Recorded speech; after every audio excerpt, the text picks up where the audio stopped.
कुक्षी तहसील अंतर्गत चिखलदा में 2017 की तर्ज पर डूब प्रभातियों की अनशन जारी है। सरदार सरोवर बांध से प्रभावित सैकड़ों परिवार पुनर्वास के लाभ से वंचित होने के चलते सैकड़ों परिवार टीन शेड में रहने को मजबूर है। नर्मदा घाटी विकास प्राधिकरण के द्वारा सरदार सरोवर बांध में जलाशय भरने के बाद हजारों परिवारों के घर, गांव, खेत खलियान सब कुछ डूब गया था, जिसके बाद अस्थायी रूप से बने 10 बाय 10 के टीन शेड में इन्हें विस्थापित किया गया था और डूब गए मकानों का ड्रोन से सर्वे कराया गया था, जिसके चलते कई परिवारों के मकान डूब में बहने से और टूटने के कारण उन्हें अपात्र कर दिया था। जिसके बाद 8 सालों से विभाग के चक्कर लगा रहे प्रभावितों का आज दिनांक तक विस्थापन नहीं हुआ था, जिसको लेकर नर्मदा बचाओ आंदोलन की नेत्री समाज सेवी मेधा पाटकर के साथ सैकड़ों प्रभावित अपने हक अधिकार के लिए मेघा पाटकर के साथ अनिश्चितकालीन अनशन पर बैठे। लगातार डूब से सैकड़ों प्रभावित धरना स्थल पर पहुंचकर अपना समर्थन दे रहे हैं। डूब प्रभावितों का आज तीसरे दिन अनिश्चितकालीन अनशन जारी है, कब तक चलेगा और क्या प्रमुख मांगे आपकी?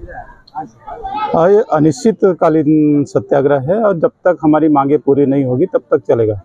मांगे है हमारी पुनर्वास को लेकर के है कि लोगों का 39 साल के संघर्ष के बाद भी आज लोगों का पुनर्वास बाकी है।